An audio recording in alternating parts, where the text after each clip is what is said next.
Hello my friends, Hank here, and welcome back to the channel. If you've been watching for a while, you guys will know that I'm a big proponent of refurbishing old kits. It's a great way to save some money, practice your skills a bit, and breathe some new life into an old model that's been collecting dust at the back of your shelf for years.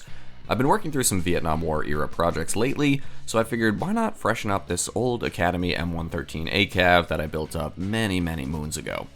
Before we can get any fresh paint on this old kit, it's important that we try to wash off or remove any excess dust and material that we can get off of the kit to get us as close as we can to a first pass unpainted model.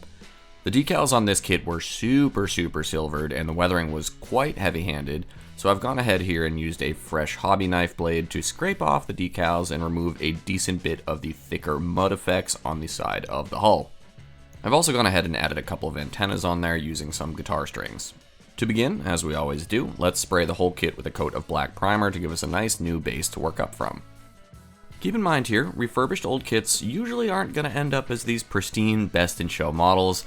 They're always going to have some little blemishes of their past life, so to speak, and the extra paint layer will cake up to create some additional thickness to your finished paint job, but we're here to learn and practice some new techniques. If you are following along to paint up a brand new M113, then hey, all the better. With our primer coat on there, let's get our main camouflage layer on here as well. We're going to hit the whole vehicle, except for the tracks, with some of this olive drab dark base. I think this works quite well for Vietnam War era US Army vehicles. The Marines like their greens a little bit greener back then, but this works for our Army mount here. With our basic spray work done, let's start moving around the vehicle and painting in some of our details.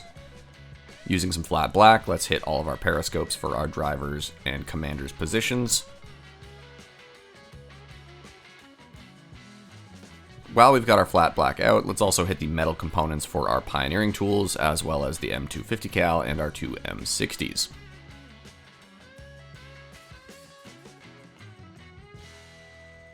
I saw a reference photo that, of course, I can't find now, of an M113 ACAV vehicle in Vietnam with the towing eyes painted this bright signal red, and I thought it looked pretty cool. Nice little bit of visual interest, so I brushed these in with some pure red. Non-standard, of course, but a little bit of character. Let's also hit our taillights while we've got that red loaded up.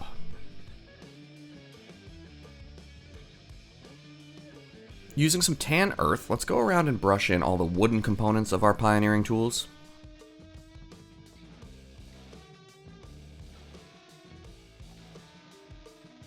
Next up, using some khaki, let's brush in the straps for our two jerry cans on the back of the hull and up top securing our pioneering tools.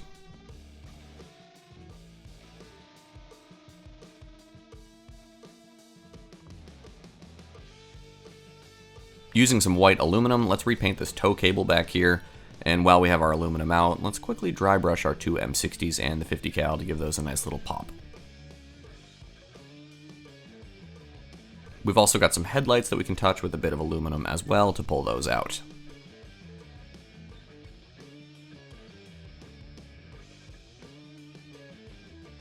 Okay, with our detail work complete, let's hit this guy with a coat of gloss varnish to prep for our next steps.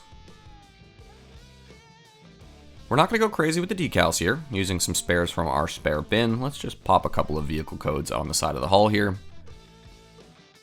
These are old Sheridan decals. Shh, don't tell anybody. It's okay. And of course, the trusty snow white decal bowl always will make an appearance. Okay, once our decals have fully settled, we'll seal those in with another coat of gloss varnish, and then it's time to move on to weathering.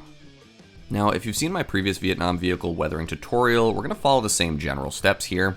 We're going to begin by very lightly spraying a mix of about 3/4 thinner to 1/4 buff onto the bottom portions of our hull and on our running gear to simulate some dried dust.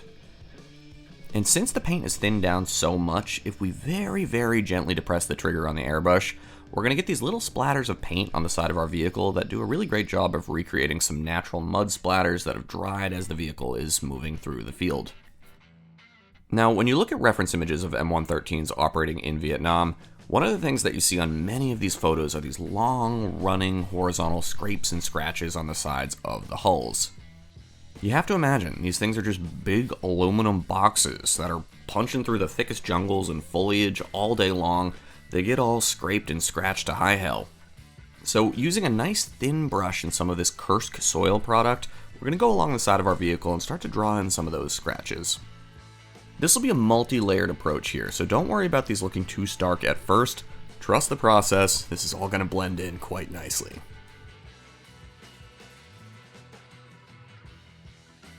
You'll notice as we go here, I'm using my finger to smudge and blend some of those lines in as well.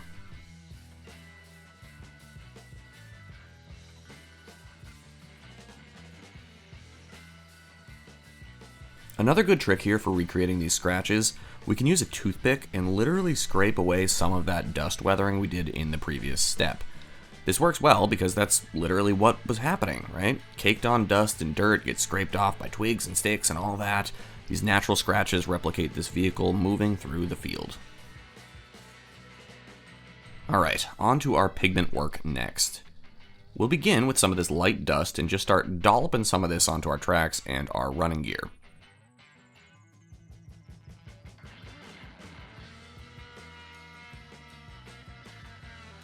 And then, using a little pile of pigment, let's start smudging some of that in this horizontal motion over the side of the hull. This will start to blend in some of our painted scratches as we keep building up these dust effects. Now, using our toothpick again, let's start adding some more scratches.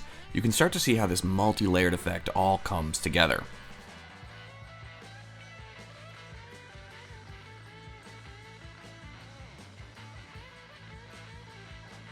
We also need to be sure to create some lighter dust effects on top of our vehicle in areas where the dirt and dust would naturally accumulate as the APC is in action and troops would be clamoring all over the vehicle. With our first pigment applied, let's break out some of our iconic Vietnam earth and repeat that same process with a significantly lighter touch. We don't want to use as much of this rich red pigment because it'll completely obscure our first lighter layer if we do.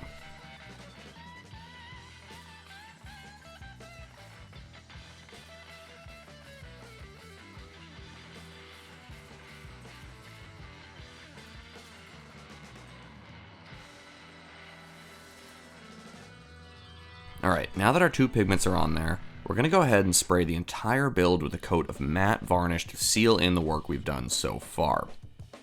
Now you'll notice, this is going to knock down a lot of what we've done so far and kind of blend the work together.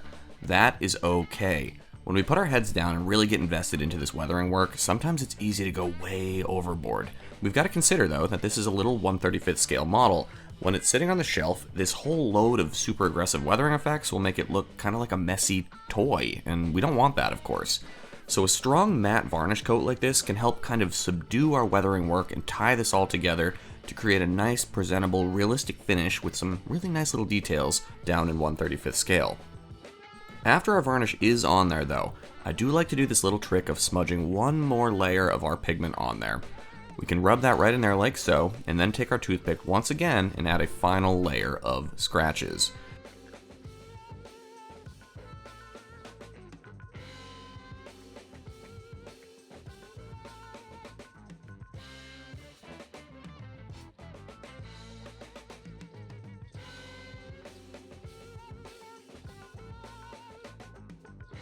Now this final pass will not only pull off some of that smudged pigment, but it'll also take off a bit of our matte varnish, and this gives the scratches a sort of shiny effect that adds a cool little bit of interest to this multi-layered smorgasbord of scratch effects.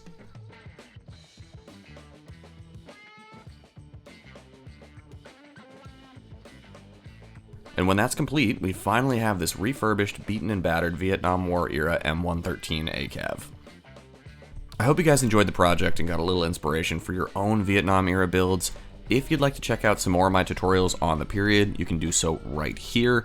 And until next time, my friends, be well, happy building, cheers.